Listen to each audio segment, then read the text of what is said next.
Oi pessoal, tudo bem? Me chamo Emerson Stequeter e hoje no nosso canal a gente vai continuar a revelação do Deus Pai, do Deus Filho.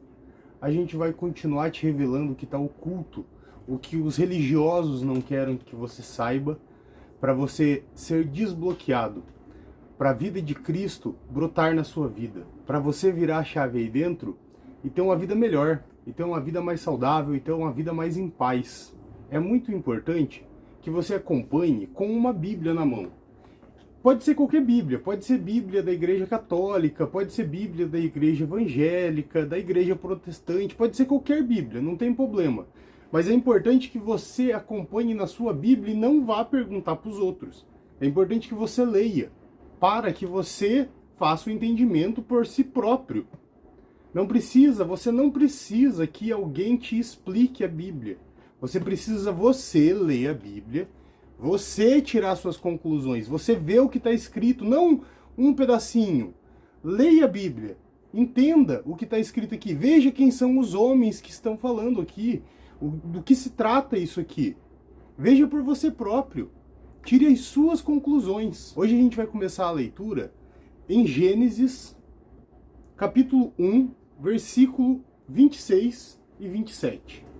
E disse Deus: façamos o homem à nossa imagem, conforme a nossa semelhança. Veja, já nesse início, façamos o homem. Deus está falando com alguém. Ele não está sozinho. E domine sobre os peixes do mar, sobre as aves do céu, sobre o gado, sobre toda a terra e sobre todo o réptil que se move sobre a terra. E criou Deus o homem à sua imagem. A imagem de Deus o criou. Homem e mulher o criou. Então veja, tem sido ensinado para você que a mulher foi feita depois do homem, foi criada depois do homem. É mentira. Está bem claro aqui que Deus fez macho e fêmea, homem e mulher, ao mesmo tempo, na mesma hora. Vou voltar a leitura para vocês.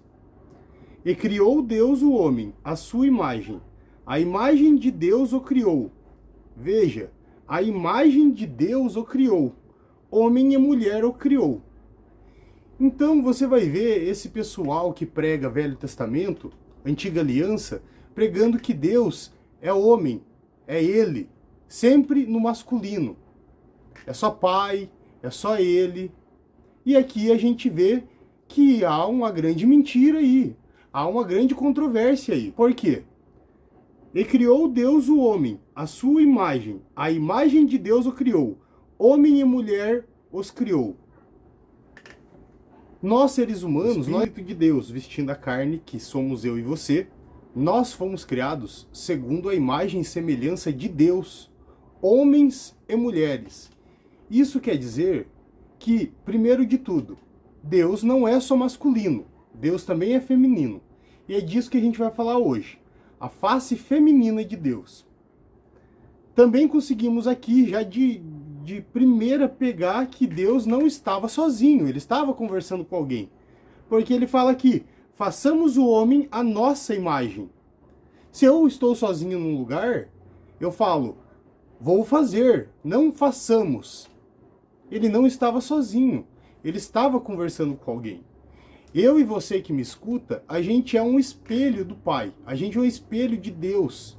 E Deus é macho e fêmea, é homem e mulher. Pois a imagem dele nos fez, homem e mulher. E aqui, rapidamente, já se acaba essa conversa. Não é mais tocado nesse assunto de macho e fêmea, de homem e mulher. Também pelos religiosos, por aqui também, nem essa parte é conversada nas igrejas, quase nada. Olha, você alguma vez já ouviu escutar isso aqui que eu estou te lendo?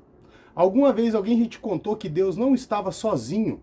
Quem será que estava com Deus? Quem será que ele estava conversando aqui? Façamos o homem à nossa imagem. Com quem será que Deus estava conversando? Se pergunte. Vamos ver então aonde a gente vai encontrar de novo sobre esse assunto na Bíblia.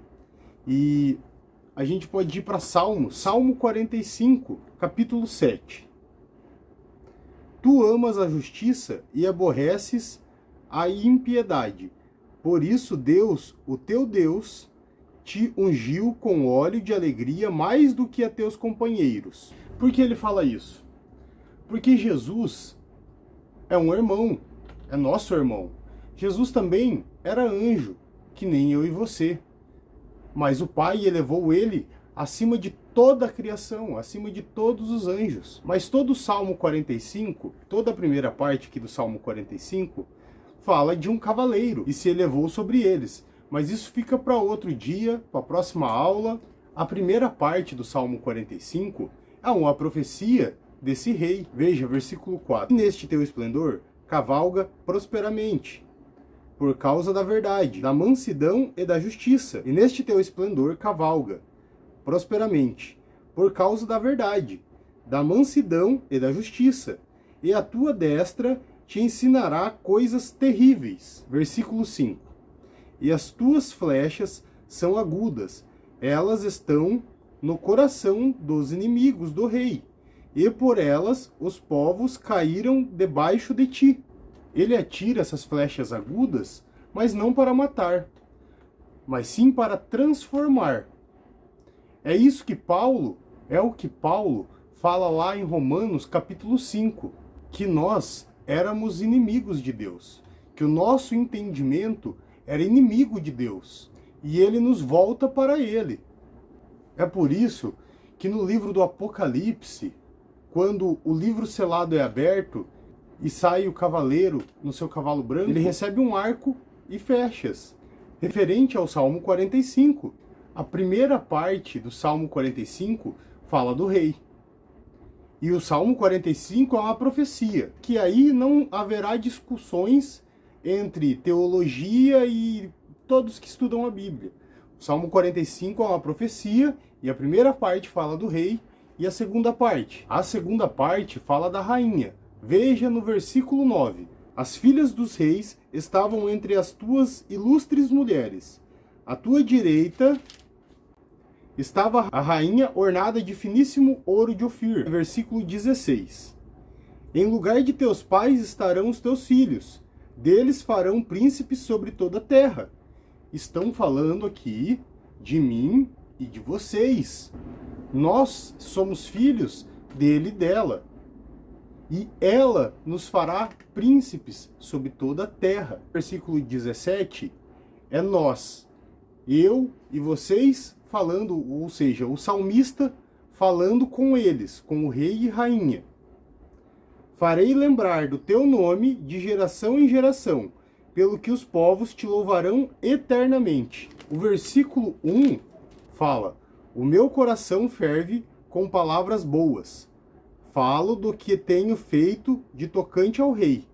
A minha língua é a pena de um destro escritor. O que é a palavra boa? A palavra boa é a palavra do Evangelho, é a palavra de Cristo ressuscitado. Esta é uma profecia sobre o Evangelho. É por isso que Pedro falava que os profetas testificavam da graça, pelo Espírito de Cristo que vivia neles, pela graça que ainda iria vir. O que Jesus prometeu? Quais são as revelações de Jesus? Jesus não prometeu que desceria, que seríamos cobertos com o Espírito Santo de Deus? O Espírito Santo de Deus é a face feminina de Deus. E Jesus Cristo, nosso Senhor, é a face masculina de Deus. É por isso que Adão, lá no capítulo 3 de Gênesis, quando desobedece o Senhor, quando ele cai em desgraça porque ele desobedeceu o Senhor, ele batiza Eva com o nome de Eva, que significa a mãe de todos os seres viventes. Quem é a mãe dos que vivem? É o Espírito Santo. É o Espírito Santo que nos faz nascer de novo. João capítulo 3, mas também pode ser traduzido como nascer do alto. É ela quem nos regenera. É ela quem nos renova.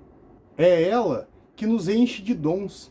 É ela que restaura os dons espirituais que eu e você temos, que a gente nunca perdeu, só estão adormecidos dentro de nós. É ela quem revela para nós os mistérios da mente de Deus. E você não recebe o Espírito Santo por fazer jejum, por subir monte, por mortificar a carne. Assim, você alimenta a carne e afasta o Espírito Santo.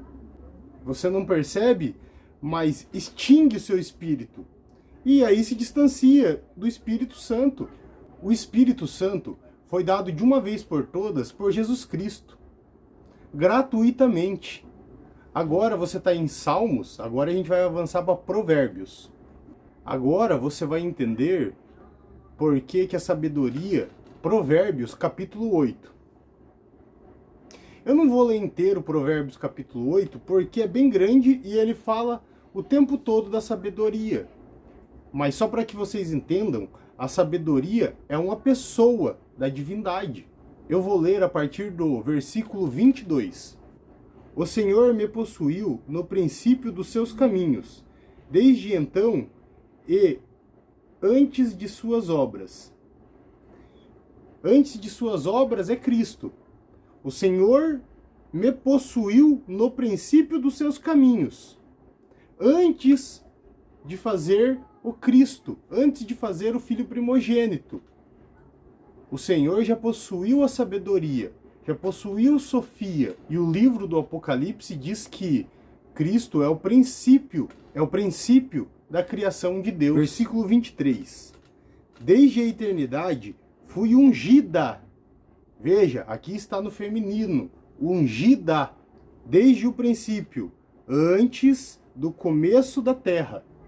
Versículo 23. Desde a eternidade fui ungida. Desde o princípio, antes do começo da terra. Quando ainda não havia abismo, fui gerada. Quando ainda não havia fontes carregadas de água. Antes que os montes se houvessem assentado. Antes dos autores, eu fui gerada. Ainda ele não tinha feito a terra, nem os campos, nem o princípio do pó do mundo. Quando ele preparava os céus, aí estava eu. Quando traçava o horizonte sobre a face do abismo, quando firmava as nuvens acima, quando fortificava as fontes do abismo, quando fixava o mar, o seu limite, para que as águas não transpassassem a sua ordem, quando estabelecia os fundamentos da terra, então eu estava com ele, e era seu arquiteto. Era cada dia as suas delícias, alegrando-me perante ele, em todo o tempo. Veja o que ela diz no versículo 30. Então eu estava com ele, e era seu arquiteto, ou seja, seu mestre de obra. É para ela que Deus falou, façamos o homem, a nossa imagem e semelhança. Sofia, sabedoria, é a face feminina de Deus, o Espírito Santo. Versículo 32. E agora, pois, filhos, ouve-me, porque bem-aventurados serão os que guardarem os meus caminhos. Ouvi a correção, a sede dos lábios, não a rejeiteis. Bem-aventurado o homem que me dá ouvidos, esperando as minhas portas cada dia, esperando junto à minha estrada. Versículo 34. Bem-aventurado o homem que me dá ouvidos, esperando as minhas portas cada dia, esperando junto à minha estrada. Porque o que me achar, achará a vida, e alcançará o favor do Senhor. Mas o que pecar contra mim, violentará a sua própria alma. Todos os que me aborrecem amam a morte. É o mesmo que Jesus diz no Novo Testamento. Aquele que blasfema contra o Pai, lhe será perdoado. Aquele que blasfema contra o Filho, lhe será perdoado. Mas aquele que blasfema contra o Espírito Santo, a este não haverá perdão, nem nessa era, nem na que está por vir. Existe o Pai, o Filho e o Espírito Santo. É ela que mantém a unidade da divindade. É através dela que o poder do Pai e do Filho flui. Sem ela não há poder. Sem ela não há revelação. Sem ela, a família de Deus não se reúne. Sem a percepção dela, a descoberta da mulher vestida de ouro, lá em Apocalipse, ela vai ser chamada de vestida de sol. Lá em Apocalipse 12, a mulher vestida de sol é uma deusa, é a face feminina de Deus, é a sabedoria de Deus, é Sofia, é o Espírito Santo de que Jesus falou, que não se pode pecar contra. A teologia aberta diz que o dragão, lá do Apocalipse 13, é literalmente o diabo que caiu na terra. Mas a mulher vestida de sol é uma metáfora da igreja. Como pode isso? O dragão é literal. A mulher é uma metáfora? Não é. O dragão do Apocalipse é literalmente o diabo que caiu literalmente do céu. E a mulher vestida de sol, daí é símbolo. Símbolo da igreja, símbolo de Israel. Não é símbolo. Aquela mulher vestida de sol, que inclusive foi oculta no deserto. Por isso que você não escuta pregar isso aí em qualquer lugar. Porque é uma revelação. Por isso que você não vê por aí em programa de TV. Porque ficou oculta, escondida. Ele escondeu o mistério do Filho. Deus Pai esconde os mistérios. Ele escondeu o mistério do Filho. Ele escondeu o mistério do Espírito Santo para nós, os filhos, revelarmos, os pequeninos, as criancinhas, para nós revelarmos ao mundo, aos irmãos. Então, a mulher vestida de sol, vestida de ouro, a mãe dos nossos espíritos, que não é uma cidade, que Gálatas 4, Paulo fala, Jerusalém, que é de cima, é livre e é a mãe de todos nós. Ah, então é uma cidade. Será que é uma cidade? Então vamos lá para Apocalipse capítulo 21. Me acompanhe, versículo 2. E eu, João, vi a santa cidade, a nova Jerusalém, que de Deus descia do céu, adereçada como uma esposa ataviada para o seu marido. Então veja, você tem pai e tem mãe celestial. E você tem um irmão, que é o filho primogênito deste casal celestial. Versículo 3. Eu vi uma grande voz do céu que dizia, eis aqui o tabernáculo de Deus, com os homens.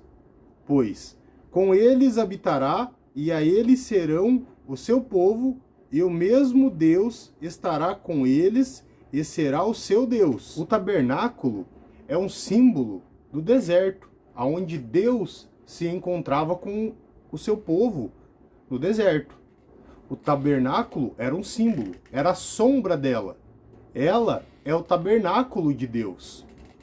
Como a Arca da Aliança também era um símbolo dela. No capítulo 11 do Apocalipse, diz que se abriu o céu e foi visto a Arca da Aliança. Mas quando João vai descrever a Arca da Aliança, ele descreve como uma mulher vestida de sol. Ela é a face feminina de Deus, é a mãe do teu espírito. É a sabedoria, é o Espírito Santo. Agora veja Apocalipse 22, capítulo 9 e 10. E veio a mim um dos 7 anjos, que tinha as 7 taças, cheias das últimas 7 pragas, e falou comigo, dizendo, vem, mostrar-te-ei a esposa, a mulher do Cordeiro. E levou-me em espírito a um grande e alto monte, e mostrou-me a grande cidade, a santa Jerusalém, que de Deus descia do céu. Veja só, cordeiro é um símbolo, porque cordeiro não casa com cidade. Cordeiro é o símbolo da missão de Jesus Cristo, e cidade é o símbolo da missão do Espírito Santo. É ela que une, é ela que reúne Deus e os filhos. Ela reúne Deus e os filhos na cidade santa, que é ela. Ela que abraça todos nós. Sem ela, eu não tenho Deus. Sem ela, você não tem Deus. No versículo 11, e tinha a glória de Deus.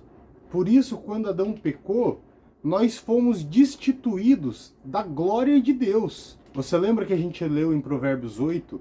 Ela sempre fazendo referência que ela existia antes das coisas da terra, antes do pó da terra, antes das fontes de água, antes do firmamento dos céus. Enquanto Deus ia fabricando, ela estava lá. Ela é o espelho da criação. Você vai ver que quando essa cidade aparece, ela transforma toda a criação. A luz conduz todas as ações. Aí se extinguem as maldições. Ali não tem lei. A lei da antiga aliança não está na luz. E ela transforma todas as coisas. Ela é a imagem verdadeira de todas as coisas que estão criadas. Ela é a inspiração, o plano da criação. Quando você lê em Hebreus capítulo 11 que a fé é o firmamento de todas as coisas que não se vê. Quando você vai no grego, você vai ver que essa palavra fé, lá no grego, é opostas. Que palavra é essa? O que é isso, opostas? Quer dizer substância. Então quer dizer que a fé não é um sentimento. Fé não é acreditar em alguma coisa. Fé é ela. Inclusive, a palavra fé em grego é epistes, no feminino. A fé é a própria essência dela. É um pedacinho dela que é posto dentro de nós para a gente poder enxergar o mundo sem enxergar o mal. Que me mostra o mundo de Hebreus capítulo 12. Que eu não estou cercado de demônios, que eu não estou cercado do diabo, mas que eu estou cercado de anjos. E muitos milhares de anjos. Que eu não tenho ao meu favor o sangue de Abel, que é o sangue da antiga aliança.